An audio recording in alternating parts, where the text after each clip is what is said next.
Então, voltando, vocês já pensaram, e você já tem essa resposta, qual é o lugar de Deus na tua vida? Mas com sinceridade. Porque assim, irmãos, Jesus ele disse que nós devemos amar a Deus com todas as nossas forças, com o nosso entendimento e com o nosso coração. Praticamente ele disse assim, com tudo que somos. Quando ele fala força, entendimento e coração, ele está falando todo o nosso ser, de amar a Deus. Deus, a palavra de Deus e Jesus, ele não veio trazer nenhum ensino religioso para ninguém. Porque quando eu entendo de ensino religioso, eu entendo como sendo aquilo que é dotado de regras, dogmas, cerimoniais, celebrações pré-estabelecidas, né? Por exemplo, você vai fazer um casamento, é tudo pré-estabelecido. Você vai para um culto, uma ceia, uma missa, ou seja lá o que for, é tudo pré-estabelecido, é tudo aqui dentro daquela ordenação. Evidentemente que a gente precisa de ordem para as coisas, mas o que Jesus Cristo veio fazer não foi isso. Jesus não veio criar essas ordens, até porque da cultura que ele veio, isso já tinha demais. Os judeus, a religião do judaísmo, né, efetivamente, é uma religião que tem regra que não acaba mais. São 613 regras que são chamadas de leis ou mandamentos mishnais que eles têm que cumprir. Então Jesus, a primeira coisa que ele veio fazer foi justamente romper com isso. E a Bíblia deixa bem clara que há o rompimento de Cristo com o relacionamento com Deus por meio de regras. Mas o relacionamento com Deus que Cristo traz, que Cristo ensina, é aquele relacionamento de amor. De amor. E tem muitos textos na Bíblia, mas são muitos mesmos. Não são os textos base ainda, eu só queria te mostrar alguns textos que mostram como é que Deus ele trata o seu povo. Olha só, Êxodo 19:5 diz assim: agora se ouvirdes a minha voz e obedecerdes a minha aliança, sereis como o meu tesouro pessoal dentre todas as nações, ainda que toda a terra seja minha propriedade. Êxodo 32:32 diz: agora, portanto, eu rogo tua misericórdia para que lhe perdoes o pecado, caso contrário, esse aqui é outra palavra, desculpe. Deuteronômio 7:6 diz assim: pois tu és um povo sagrado ao Senhor teu Deus, e foi a ti que o Senhor teu Deus escolheu dentre todos os povos da face da terra para seres o seu povo querido, um tesouro pessoal. Olha só como Deus ele olha para a gente, ele nos olha como um tesouro pessoal. E o que é um tesouro? O que é um tesouro? Eu fiz uma breve, vamos dizer assim, pesquisa, né, online, para poder, de fato, definir a palavra tesouro. E no dicionário online disse assim, ó: tesouro é o que é muito precioso, estimado. Então, tesouro não é só dinheiro. Por exemplo, a sua saúde pode ser um tesouro. Seu dinheiro pode ser um tesouro seu. Sua família pode ser um tesouro. E Jesus, esse sim é o versículo dessa manhã, em Mateus 6:21. Em Mateus 6:21, diz assim: porque aonde estiver o vosso tesouro, ali também estará o vosso coração. Então eu pergunto para você hoje: qual é o seu maior tesouro? O que é que você tem como maior tesouro na tua vida? O que é que você guarda como mais importante? Porque um tesouro é uma coisa tão valiosa que as pessoas protegem, guardam, né? Deixam na maior proteção possível. Sua família, por exemplo. Se você ama a sua família de verdade, você protege sua família. Se você ama a sua saúde, você faz o quê? Você protege sua saúde. Cuidando, alimentação, exercícios, todas essas práticas normais que você precisa fazer. E se você ama a Deus, como é que você revela isso? O que você tem de mais importante? Qual é o lugar de Deus na tua vida? Jesus, Eu já disse, colocou Deus que o principal, o primeiro de todos os mandamentos é amar a Deus sobre todas as coisas. Todas as coisas. Olha só, amar a Deus sobre todas as coisas. Diga assim, amar a Deus sobre todas as coisas.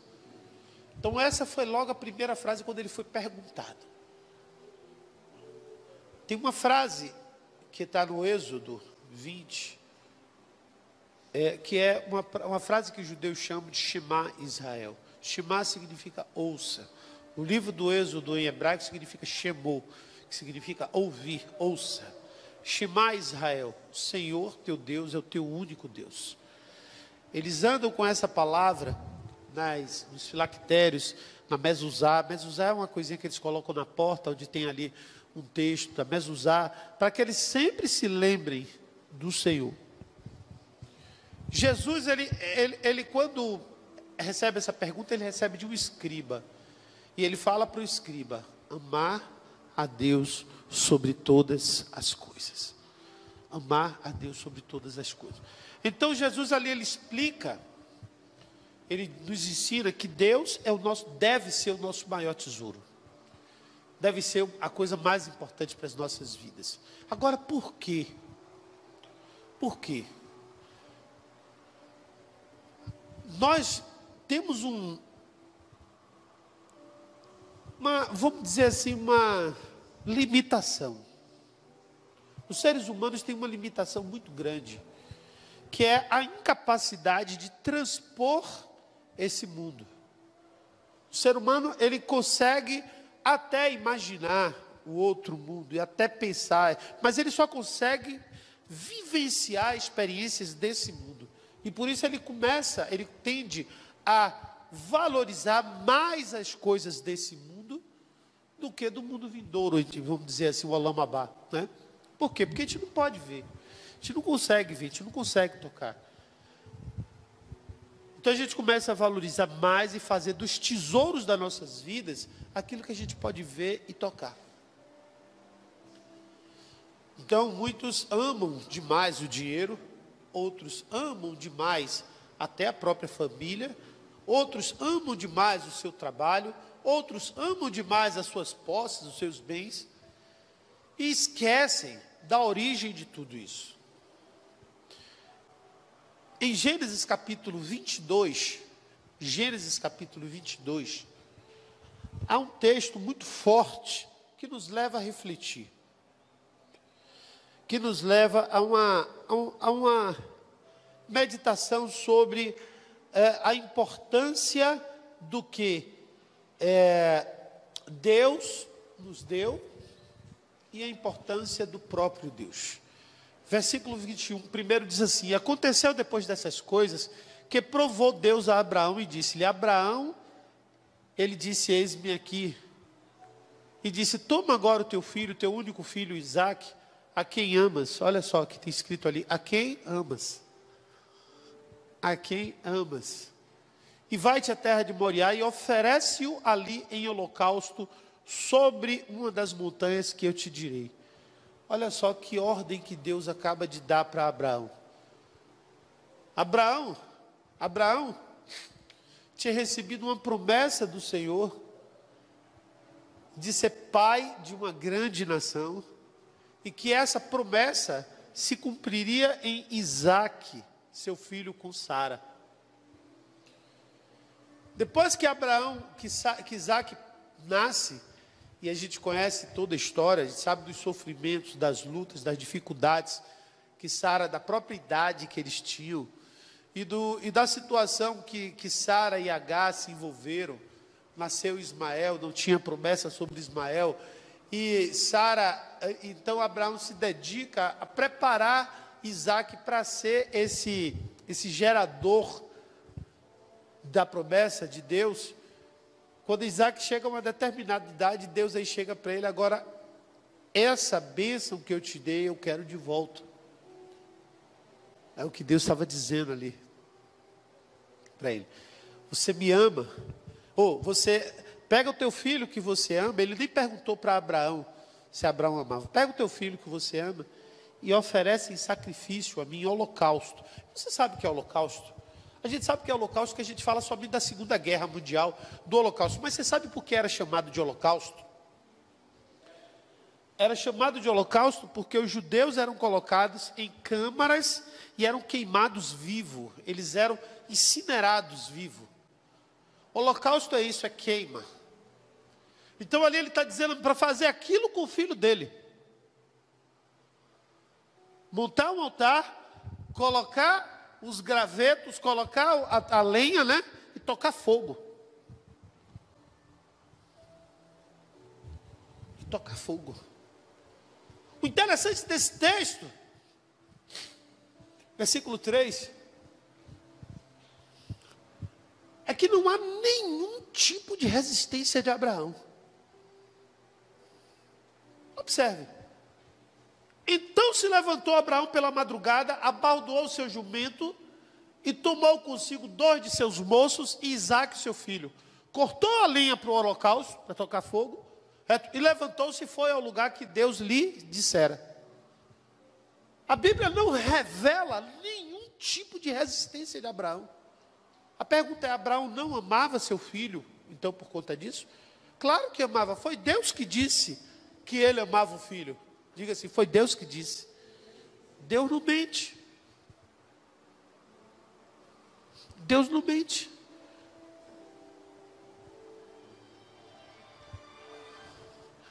E Abraão pega então seu filho e segue. E a Bíblia fala que ao 3º dia levantou Abraão seus olhos e viu o lugar de longe. Esse monte era um monte, passe adiante. E disse a Abraão aos seus moços: ficai-vos aqui com o jumento, e eu e o moço iremos até ali, havendo adorado, olha só que coisa linda isso, havendo adorado, todo sacrifício, toda adoração requer sacrifício, irmãos. E havendo adorado, tornaremos a vós. Versículo 26. Tomou Abraão a lenha, o holocausto, e pô-la sobre Isaque, seu filho. E ele tomou o fogo e o cutelo na sua mão, e foram ambos juntos. Versículo 7. Então falou Isaque a Abraão, seu pai, dizendo: o bichinho não estava entendendo nada. Olha só que pergunta. Isso não, pense, coloque a emoção disso aí, se isso não tocaria o teu coração.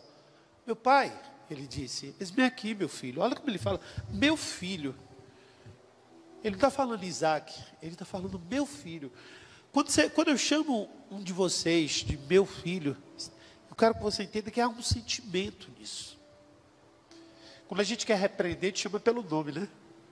Mas quando a gente quer demonstrar amor, a gente chama pela relação familiar que existe.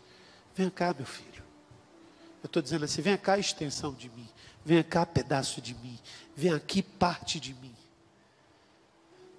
E aí ele está dizendo isso ali. Sim, meu filho. E ele disse: eis aqui o fogo e a lenha, mas onde está o cordeiro para o holocausto? E Abraão sabia que era ele. E Abraão sabia. E Isaac estava assim: meu Deus, o que é que vai acontecer? Meu pai, o que é que vai acontecer?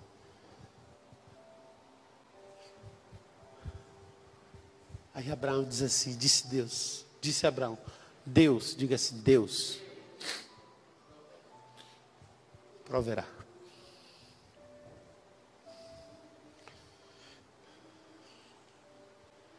Deus proverá. A proposta que Deus tinha feito para Abraão é para ele pegar o que ele tinha de maior, o que ele dava mais valor aqui na terra, e sacrificasse em obediência a ele. O objetivo de Deus, ao provar Abraão, não era provar para si o quanto Abraão amava, mas é que Abraão pudesse enxergar e entender o quanto ele amava a Deus. Por quê? Porque Abraão, nós precisamos às vezes passar por situações, irmãos, onde a nossa dependência de Deus, sim, ela é colocada como algo que nós precisamos nos firmar. Nós só amamos alguém verdadeiramente quando conseguimos desassociar ela daquilo que ela faz.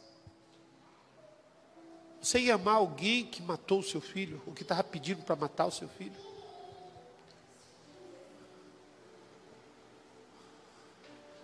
Para amar de verdade uma pessoa, os atos dela não contam. Para amar de verdade uma pessoa, o que ela faz não conta. Para amar a Deus de verdade, não é o que Deus faz que conta, é quem Ele é. Para amar seu filho de verdade, não é o que ele faz que conta, mas é quem ele é. Você entende por que é que mães sofrem quando os piores crápulas, bandidos terríveis, que fizeram um tremendo mal à sociedade, são mortos ou são presos, e elas continuam visitando? Sabe por quê? Porque amam quem Ele é. Deus nos ama assim.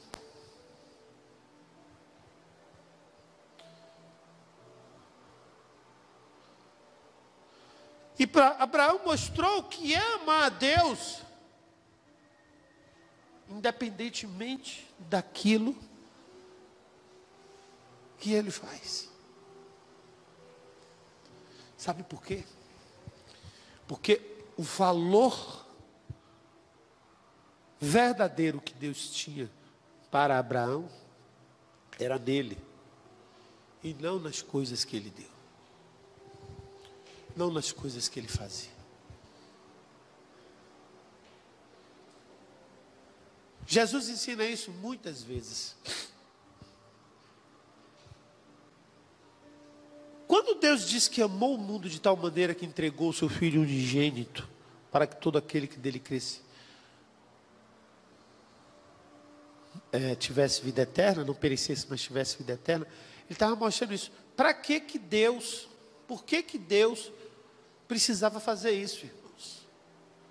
Não tem resposta, a não ser o de resgatar a nossa vida para se relacionar com Ele. Porque existe algo assim, ó, dentro de uma visão sobrenatural. Deus, ele é tão sublime que ele é impossível, é completamente incompatível com a natureza humana. Qualquer coisa material é incompatível com Deus, mesmo Deus tendo criado toda a matéria. É incompatível. Isso é algo que não é fácil de entender, mas é incompatível. Porque toda a matéria se corrompe, e Deus é incorruptível. O que acontece? Então, para a gente ter um relacionamento com Deus, somente de forma incorruptível. E a única coisa que nos faz incorruptível é o próprio Deus em nós. Por isso nós temos o Espírito Santo, por isso nós temos a Jesus. É a única coisa que nos faz incorruptível, que pode nos tornar, não agora, vai ter um momento. O apóstolo Paulo fala isso em Romanos 7, quando ele disse: miserável homem que sou, até quando vou viver nesse corpo de pecado? É isso que ele está dizendo, está explicando isso. Nessa vida não é possível, mas é possível um tempo, e esse tempo, a porta para esse tempo é Jesus. O portal, a mudança dimensional que a gente vai fazer, saindo desse portal físico, indo para o espiritual, é Jesus. Mas antes, a gente precisa entender o valor de Deus pelas nossas vidas, irmãos. Porque se a gente não tiver uma convicção de quanto Deus vale para nós, e a gente ficar focando somente nas coisas de Deus, e às vezes a fé nos leva a esse erro. Nos leva, tem gente que vai para a igreja para ser curado, tem gente que vai para a igreja para prosperar, para ser abençoado, para corrigir a família, para recuperar o casamento. Tantos são os motivos que se vê por aí, que às vezes a gente vem para a igreja, mas ninguém vem para a igreja, ou quase ninguém vem para a igreja simplesmente porque ama a Deus. É porque vem buscar a Deus. E Jesus ensina como é que isso funciona. Qual que é mais importante para você hoje? Acho engraçado, as pessoas falam sempre escala de importância. Escala de importância de Deus, e não tem escrito isso em lugar nenhum. primeiro lugar Deus, segundo a família, terceiro o ministério. Irmãos, não tem esse lugar nenhum. Tem somente Deus e o próximo. Diga assim, Deus e o próximo. Porque o próximo é a revelação do próprio Deus. Diga assim, você é uma revelação do próprio Deus. Porque somos imagem e semelhança de Deus. Não quer dizer que eu sou igual a Deus ou que eu sou Deus. Não é isso. É uma revelação. O que é uma revelação? O que é uma foto? Uma foto é a pessoa. É uma pessoa. Quando você tira uma foto de alguém, aquela foto é a pessoa? Não. Aquela foto não é a pessoa, mas é uma revelação de quem é a pessoa. Você está entendendo o que é isso? Quer dizer que nós somos a revelação de quem é Deus. Nós não somos Deus, mas nós revelamos Deus. Sem o pecado, somos imagem e semelhança de Deus. Com o pecado, nós escondemos Deus, nos afasta, apaga. E essa passagem de Abraão revela justamente isso, ensina justamente isso. Ensina como manifestar essa revelação de Deus. Por quê? Porque é a expressão pura da obediência e do amor, onde nada mais importa a não ser a Deus. Então, o primeiro ponto que a gente precisa entender, que para que Deus seja importante de verdade para a gente, a obediência à sua palavra é algo que é inegociável. Diga assim, não é negociável a obediência à palavra. Não é negócio, não há como você mostrar que ama a Deus, dizer que ama a Deus, Deus ser mais importante para você e você ser desobediente à palavra. Porque foi a primeira atitude de Abraão aí, foi essa, obedecer à palavra de Deus. Não foi essa a primeira atitude? A primeira atitude foi essa. E ele não titubeou, ele simplesmente obedeceu. A segunda coisa que nós podemos aprender aí é que Abraão ele segue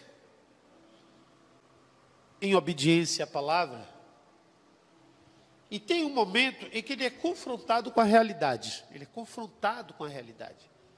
Quando é que ele é confrontado com a realidade? Quando o filho dele fala com ele.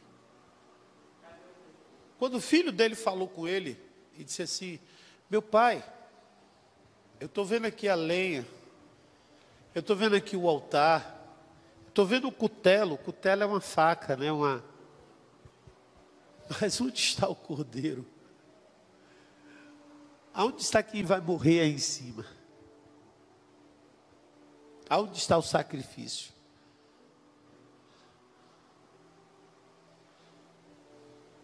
Foi que Abraão disse: vai ser você.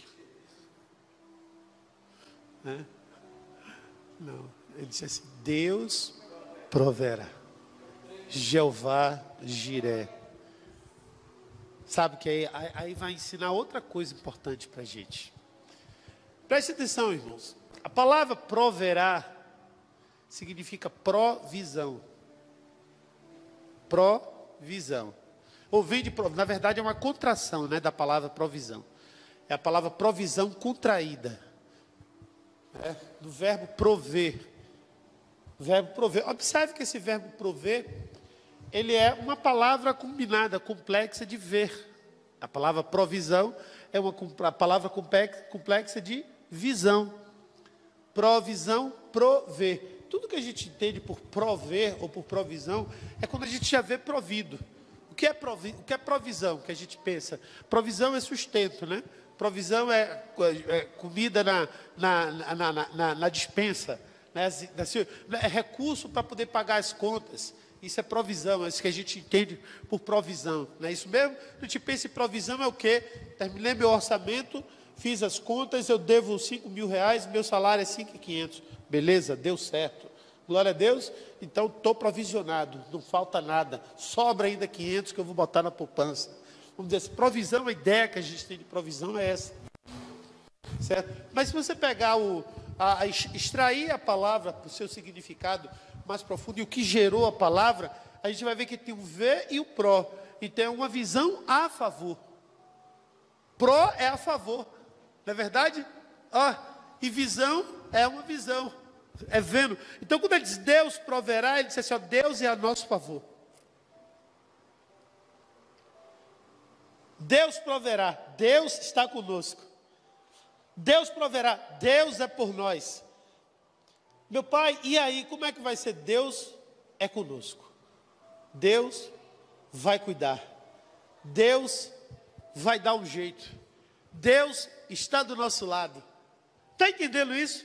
Diga assim, é importante eu entender que Deus está do meu lado. Quando você sente isso, quando você sabe disso, vai revelar o quê? Um outro sentimento. O primeiro sentimento que eu falei aqui, a primeira atitude foi de obediência. A segunda é de confiança. Quando você tem Deus no lugar como um tesouro seu, você confia no Senhor. Você já reparou que tem muita gente que confia nos seus tesouros? Tem muita gente que confia no dinheiro que tem, confia nas posses que tem, confia no plano de saúde que paga, confia que o filho vai ajudar na hora de uma necessidade, porque a confiança é a certeza da origem da provisão,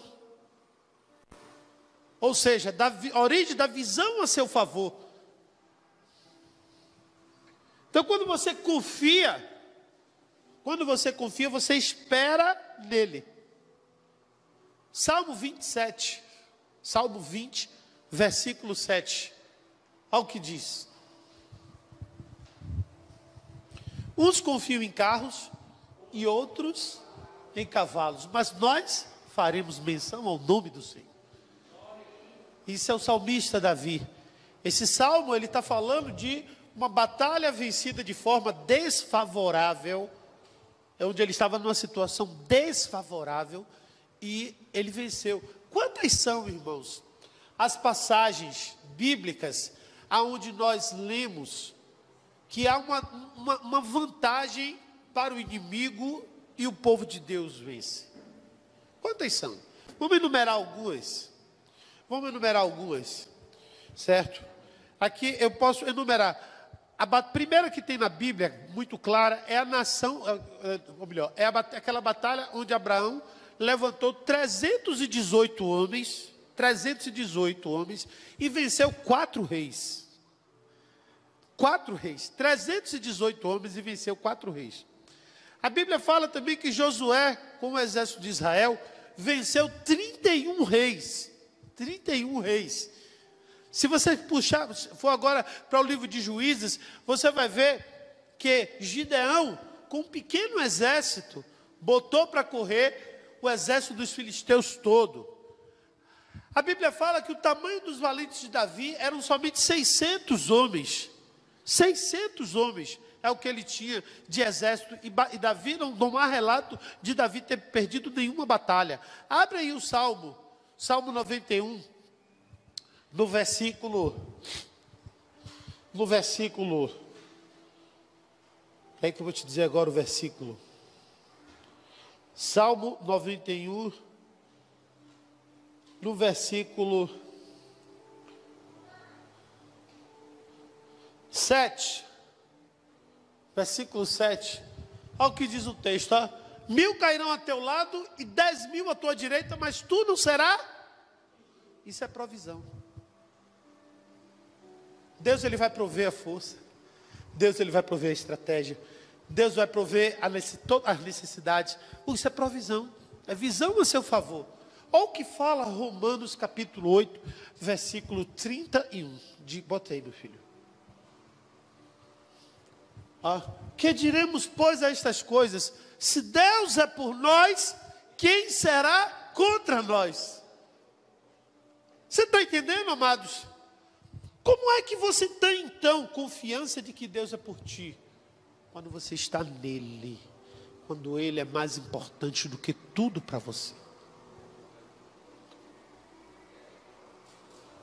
Eu não posso considerar uma bênção que Deus me deu, mais importante do que Ele. Porque sem Ele, aquela bênção não viria. Meu filho não pode ser mais importante para Deus, para mim, do que Deus. Por quê? Porque se não fosse Deus, eu não teria meu filho. Meus filhos. Minha mulher jamais pode ser mais importante para mim do que Deus. Minha mãe, a quem Ele manda eu honrar e amar. Ele manda eu honrar e amar. Não pode ser mais importante do que Ele para mim. Porque ela foi um presente dEle para mim. Então primeiro tem Deus, depois tem o que Deus me abençoa. Olha só. Abre aí agora Marcos capítulo 10, versículo 30.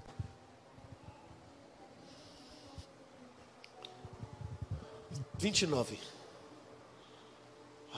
Jesus respondendo disse: em verdade vos digo, ninguém há que tenha deixado casa, ou irmãos, ou irmãs, ou pai, ou mãe, ou mulher, ou filho, ou campos, por amor de mim e do meu evangelho, que não receba 100 vezes tanto, já neste tempo, em casa, irmãos, irmãs, mais filhos, com perseguições, e no século futuro, a vida eterna. Ninguém vai entender isso, por isso ele usa ali, com perseguições, no finalzinho. Porque é uma coisa que ninguém vai entender. Mas isso vai fluir de uma forma natural. Você sabe por quê? Porque Deus provê essa verdade, essa realidade em nossas vidas.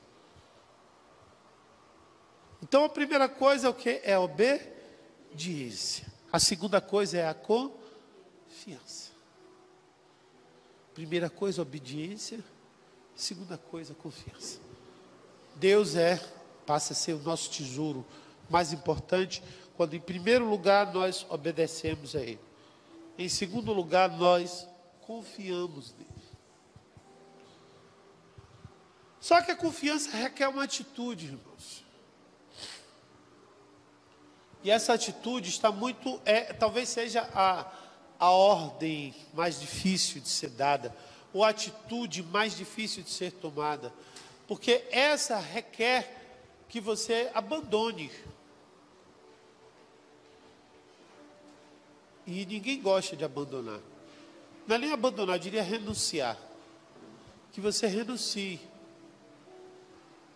E o pior é que você vai renunciar o que certamente você acha que é o de mais valioso para você. Porque aqui, irmãos, não tem coisa que ninguém valorize mais do que a própria vida. Não tem nada que você valorize mais do que a sua própria vida. Isso é até instintivo. Faz parte da própria natureza do homem.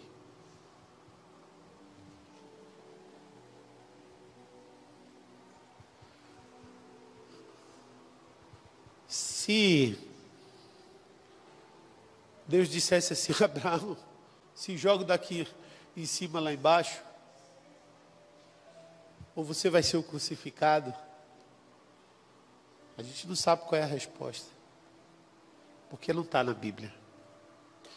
Mas a gente sabe da resposta do próprio Cristo, do próprio Deus, quando Ele renunciou à própria vida. Ele renunciou se suicidando? Não, Ele sabia que ia morrer por outros. E essa renúncia à própria vida, está nesse texto ali, ó, até que a gente leu. Volta aí o versículo anterior. Aquele que não deixar.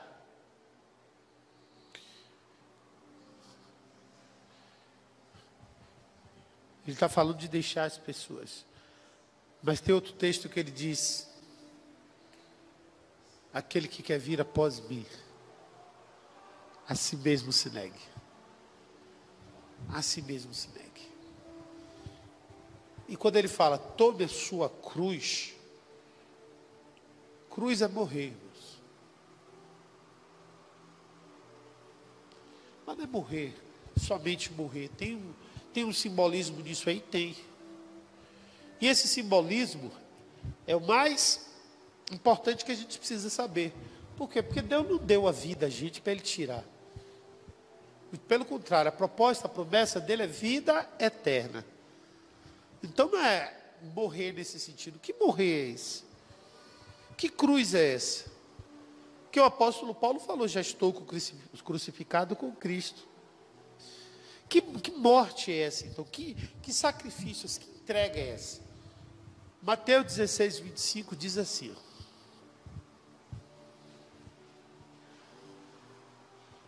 Porque aquele que quiser salvar a sua vida, perder lá.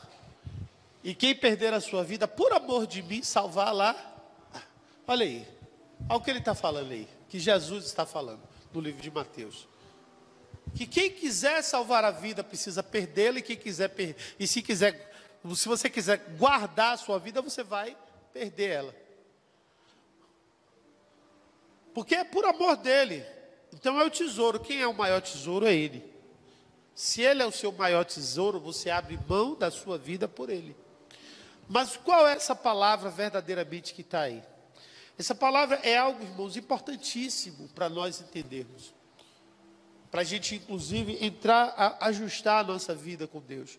Porque ali a palavra vida é a palavra psique, não é a palavra bio, nem a palavra zoe. A palavra bio é a palavra vida biológica, a palavra zoe é a palavra vida divina. Certo? Mas a palavra psique é a palavra vida da alma, é pensamento. Ó, o que tem aqui, ó. Mais uma vez, aí a gente volta para o início da mensagem. São seus valores. É o que você valoriza. É o que é importante para você. E se a gente ficar aqui pregando a noite toda, a manhã toda, a gente vai entrar num loop de informação. O que é o loop? Aí eu acabei de falar aqui que a gente precisa mudar os nossos valores, porque onde estão os nossos valores está o nosso coração. E como é que a gente mostra os nossos valores? Os nossos valores a gente vai mostrar pela obediência. E a obediência vai mostrar pela confiança. E a confiança vai mostrar pela mudança de mentalidade, a forma de pensar. É a primeira mensagem do Senhor para nós. Olha, a primeira mensagem de Cristo é arrepende-te. Fala para teu irmão, arrepende-te. Muda a tua mentalidade. Coloca os valores certos para a tua vida. Qual é o valor que Deus tem para ti? Qual é o valor que Deus tem para ti? O quanto Deus pesa na tua vida? Quem é Deus? Deus é a revelação da palavra dele. Deus está revelado na palavra. Deus está revelado na palavra. Deus não está revelado no seu metafísico, no seu transcendental, no seu conceito divino. Não, irmãos. Eu imagino que Deus seja assim. Não, está errado. Conhecemos uma parte de Deus. Não, está errado. A verdade, tem gente que diz assim, a verdade é relativa. Eu digo, então a verdade é sempre uma mentira. Por que a verdade é relativa? Porque para uns o que pode ser a verdade, para outros não é. Então você está me dizendo que a verdade é sempre uma mentira. Porque se é verdade para um e não é para outro, para aquele outro é mentira. Ou a verdade é a verdade, ou a verdade é uma mentira. Vocês entenderam essa reflexão filosófica? Por quê, amados? Não é fechar o cerco. Não é fechar o cerco. É ajustar os princípios e valores. É ajustar a nossa mente a perfeição divina com a nossa vida. Tudo que Deus fez foi perfeito. O desequilíbrio de tudo que você possa imaginar ao redor da terra não é culpa de Deus, é culpa do homem. A pobreza não é culpa de Deus, é culpa do homem. Deus não fez o homem. Deus fez o suficiente, alimento suficiente para alimentar toda a humanidade. Mas o homem, quando ele olhou com a ganância, ele resolveu separar e começar a usar disso para ele ter muito mais do que outros. Capacidade individual, não vou entrar. Mas é o que então, o que Deus propõe para a gente? Um ajuste, irmãos. Mas para isso, ele tem que ser o nosso maior tesouro. Deus tem que ser o nosso maior tesouro. Ele não é o que ele faz. É ele. É a revelação dele. Ele tem que ser o nosso maior tesouro. Ele precisa ser esse tesouro que faz com que nós possamos viver em comunhão profunda e possamos ter uma vida realmente diferenciada com Deus. Fecha teus olhos agora.